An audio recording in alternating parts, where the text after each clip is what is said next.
Griselda, sorry. Sorry I'm so late. It's all right, would you like something to eat? No, don't bother. It's no bother, have you eaten? Really, I'm not hungry. Oh, we'll have some pudding. Oh, I never eat pudding. Oh, don't tell me you're unarranged sick. Oh, we're having pudding. I am.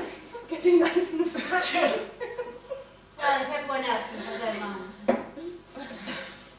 Who do you know? This is Joan. She was Pope in the 9th century. Isabella Bird, the Victorian traveller.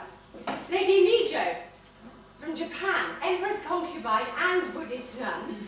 13th century, nearly your own time. And Mrs. Gret, who was painted by Breuil. Now, Griselda was in Petrarch and Boccaccio and Chaucer because of her extraordinary marriage. Oh, I'll have the chocolate tart, please, because it's disgusting. Tiramisu, apple pie and Oh, cream. it's delicious, is what Joan's having. A Roman Catholic dessert, yes please. Hey! Just cheese and biscuits, thank you. Yes, Griselda's life is just like a fairy tale, but it starts with marrying the prince. He's only a marquis, Marlene.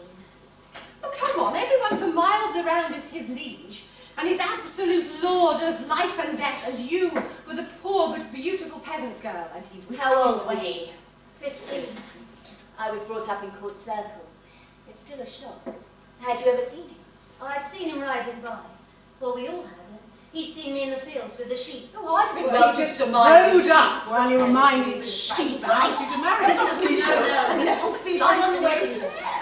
I was waiting outside the front door to see the procession. Everyone wanted him to get married, so there'd be an heir to look after us when he died. I don't think And Walter at last he wanted to announced get the day married. for the It is wedding. Walter, isn't But it? nobody knew who the bride was. We all thought she must be a foreign princess. We were longing to see her.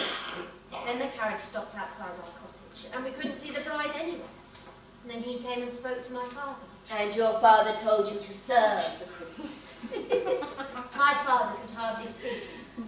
The Marquis said it wasn't an order. I could say no.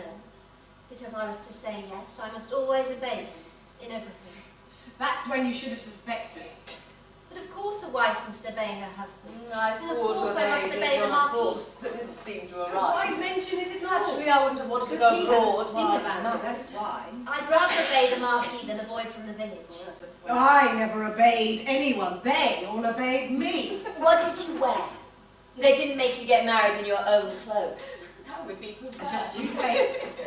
He had ladies with him who undressed me, and they had a white silk dress and jewels for my hair. And at first, he seemed perfectly normal. Marlene, you're so critical of him. Of course he was normal. He was very kind. Griselda, he took your babies. Walter found it hard to believe I loved him. But he couldn't believe that I would always obey him. He had to prove it. I don't think Walter liked I'm them. sure he loved me, Marlene, all the time. Oh, he just had a funny way of It showing was hard it. for him How too. do you mean he took your baby? Was it a boy? No, the first one was a girl. Even so, it's hard when he takes them. Did you ever see it? Yes, she was 6 weeks old. Much better to do it straight away. But why did your husband take the child? He said all the people hated him because I was just one of them. And now that I had a child, well, they were restless. He had to get rid of the child to keep them quiet. But he said he wouldn't snatch her. I must agree and obey and give her up. So when I was feeding her, a man came into the room and took her away. I thought he was going to kill her before he was even out of the room. But you didn't struggle. You let him take her. I asked him to give her back so that I could kiss her.